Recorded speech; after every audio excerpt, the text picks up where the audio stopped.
Hey YouTube, what's up? Pipe Room here. Got a pipe video for y'all. Big surprise, huh? Let's see. Today I'm trying a new pipe tobacco. Thought I'd shoot a quick video and share my impressions of it. Now I went into this tobacco completely blind. The only thing that I knew about it was that it supposedly was Albert Einstein's tobacco choice, which, you know, being an admirer of Albert Einstein, which most of us are, I thought, wow, if it's good enough for old Al, it's good enough for me. So I thought I'd try it. Now the pipe tobacco that he smoked was called Revelation. Not made anymore. Best you can do is a match blend. So I went looking around for match blends, and the match blend that I got was from Pipes and Cigars, and it's supposedly a pretty good match from all the reviews that I read. I tried very carefully to steer away from flavor impressions because I wanted to be able to form my own. I really don't even really know what's in the tobacco. I very deliberately kind of closed my eyes when I would come to those portions of it. I just wanted to know whether it was an accurate representation or not. And let's see, the pipe that I'm using today is Canadian. Y'all probably haven't seen me use this very often, if at all. I don't remember if I've ever used it on any of my pipe videos. I don't smoke this pipe very often. Reason why I pulled this out was it's a pipe I can imagine Einstein smoking. Now, when I looked at all the shapes of the pipes that he smoked, didn't really see Canadians so much. He mostly smoked Dublins, from what I could tell. But I didn't have any of those. This was the closest thing that I had that I could imagine him. He had a couple, I think they're called Lovats or Lovets or something, the really long stem round bowl ones, which made me think of the Canadian. Now, in case I haven't talked about it before, what makes a Canadian is this, see this long shank here and the short bit, and then the billiard bowl here. Okay, that's what makes this a Canadian. I don't know if the oval thing has anything to do with that. Might not actually be a Canadian with that oval thing. That might be something different. But as far as I know, it's called a Canadian. Anyway, what I haven't even smoking on today, it's a pipe. Let's not get too fancy about it. Okay, let's see. About this tobacco. When you look at it, the cut is a real rough cut. It's not a ribbon cut or anything. It looks like it's just, you know, not quite a ready rub because it's rubbed. It's definitely not as coarse as a ready rub, but not a ribbon cut, not a real super fine cut. It's just a real rough cut, kind of pebbly. It looks like it's got some black Cavendish in it. Other than that, I have no idea what's in it. So what it looks like. See here. Now, it came from Pipes and Cigars, a little bit moist. I haven't really dried it out much. And, you know, full disclosure, I'm halfway through this bowl. It took me that long to get it to really stay lit and to start developing any flavors and to feel like I could actually speak an opinion on this. I actually shot a video before this where I was complaining that I didn't have any real flavor from it, and I had no idea what to talk about it because I couldn't really get any flavors from it. And then about the time I was going back and reviewing my video, all of a sudden I started getting a lot of flavor from it. I was like, oh, I better reshoot the video, because I wasn't real happy with the last video anyway. So anyway, what am I getting from it? It's not a real dense tobacco. It's not a real dense smoke. Pretty light, actually. It's definitely got a subtle sweetness to it. The sweetness is kind of almost, I don't even know if this is supposed to be an aromatic or a flavored tobacco. I don't get any definite flavors from it. But what I do get is I get this, it sounds different. Okay, you know, I'm just going to throw it out there. We'll clean it up later. Almost a blackstrap molasses sweetness from it. Not that level of sweetness, but the flavor, just in the very tiny bit in the back. It's like this, or like maybe sorghum. You know how it's just got that organic sweetness, not a sugary sweetness. More that. If you ever had sorghum on biscuits, you know exactly what I'm talking about.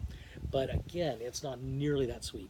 It's just a hint of sweetness, but it's still got a little tiny note of that flavor.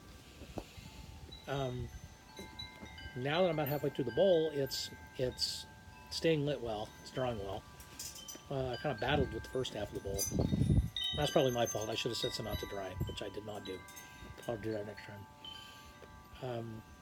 As far as it all goes, my initial impressions of this weren't all that good. But now I'm sort of kind of changing that. It's not bad. This is something I could smoke long term.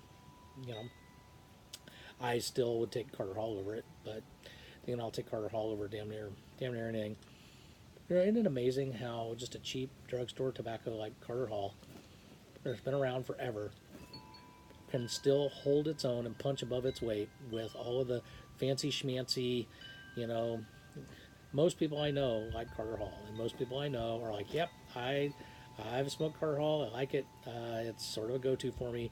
Even the guys that, you know, smoke the fancy schmancy 100% Cyprian Latakia or whatever the hell, you know, they're smoking, you know, of the day, the leaf de jour. I just made up a new term, leaf de jour. Anyway, I just think it's amazing that something like Carter Hall or a drugstore blend can continue to punch above its weight. Because even I, you know, tend to compare everything I smoke to that. That all aside, you know, why do every single one of my videos turn into a love fest for Carter Hall? I don't know what the hell's wrong with me. Anyway, this is good. This is not earth-shatteringly good. It's not, you know, it's not knock my socks off good. Although, truth be told, I'm not wearing any socks. I'm barefoot. But no, it's not world-changing good. It's not gonna, you know, all of a sudden world revelations happening. But it's serviceable. I like this a hell of a lot better than some stuff that I've tried. Like that, what was it? The Borkham Riff comes to mind. Oh, good lord, that Borkham Riff whiskey. Oh my God, if you saw my review on that, you know about that. Gee, that stuff was horrible. This kicks its ass all over the court. That's for sure. This I could smoke. This I could keep I could see keeping a jar of this on my desk and smoking this. Actually, I probably might buy a little bit more of this. What did I buy? About like 2 ounces of it. Yeah, that's about 2 ounces. Something about 2 ounces. Yeah, about a pouch worth. I like it. It's got that real tiny little back note of sorghum to it. Maybe a tiny little bit of peppery zip, not perique, not peppery perique. I don't think there's a lick of perique in here, but it's not like spicy, just a tiny little boink pop of it. Now it's got a little bit of sweet grass, you know, like sweet hay, sort of thing, and then it's still got that sorghum note. And the sweetness has become a little bit more forward. So anyway, what are y'all been up to? I've been busy. Let's see, I spent last week, so week ago Thursday, I was in Alabama. I was spending time with my dad. My wife and I went down there. She wanted to give her brother-in-law a break, my brother-in-law, Jeffrey, a break. He's been caretaking for Dad, and he's doing a phenomenal job. I sort of waxed poetic bragging about Jeffrey on the last cut of this video, and it would be disingenuous of me not to do that again. Jeffrey, if you ever get a chance to watch this video, let it be known that I'm publicly stating on the internet that I think you're a damn fine man, and the things that you're doing for Dad are beautiful things. I know it's hard, and I know sometimes you doubt yourself. You have no reason to doubt yourself. A wise person once told me integrity is doing the right thing when nobody's watching, and you embody integrity to me. Your dad raised a fine man, and you are now returning the favor. I know it's hard being in the parenting role for your father, but you know, anything that you need, any help that you need, any support that you need, you know, Roxanne and I are there for you. I love you, brother, and thank you so much for what you're doing. See, how's Dad doing? Oh, so I went down there on Thursday, and Friday I got up and I spent the day clearing up a whole buttload of brush down there. He's got a nice little snug house in Alabama, a little tiny town in Alabama. Good, decent sized house, comfortable sized house on a ginormous lot. It's about a full city block, and then I think a little ways down the road, he's got about another block's worth of land. Um, which yeah, that's a lot of land, but it's in a tiny, tiny, tiny little town in Alabama. Not like he's owning a, two full city blocks in Chicago or something. Definitely got enough to do what he wants to do. Unfortunately, he can't do a lot of the stuff that he wants to do anymore because he's getting up there, and his Alzheimer's is starting to kick in a little more and more as we go along. But the nice thing is, so Friday I spent the day, clearing up a lot of the brush, and then Saturday we got up in the morning. It was his 84th birthday, and um, a lot of the family lives up in Georgia, and they found a birthday party for him. And so we drove up there to my niece's house, Leah, and the grandkids were there, the great grandkids were there, most of the grandkids were there, and we had a birthday party for Dad, and it was pretty awesome. We enthroned him on the back porch area. They've got Leah's got a beautiful back porch area. Set him up out there, with all the kids and everybody, and he just, he was pretty happy, man. And it was really nice to see the smile on his face and see the family all, loving on him. He's a good man, and I miss not being down there. But anyway, I had to come back on Sunday because I had work to do last week, and my wife, she stayed down there the rest of the week taking care of him and giving Jeffrey a little bit of a very much needed break. So, oh well, I just picked her up at the airport yesterday. She's home now. She's over at the neighbor ladies. They're having their hen party, coffee. Let's talk about everything that we did while you were gone, sort of thing. You know the routine. My wife goes, "Do you want to come over this morning?" And no. Thank you, honey. I love you. No. Oh my God, that kills me just thinking about it.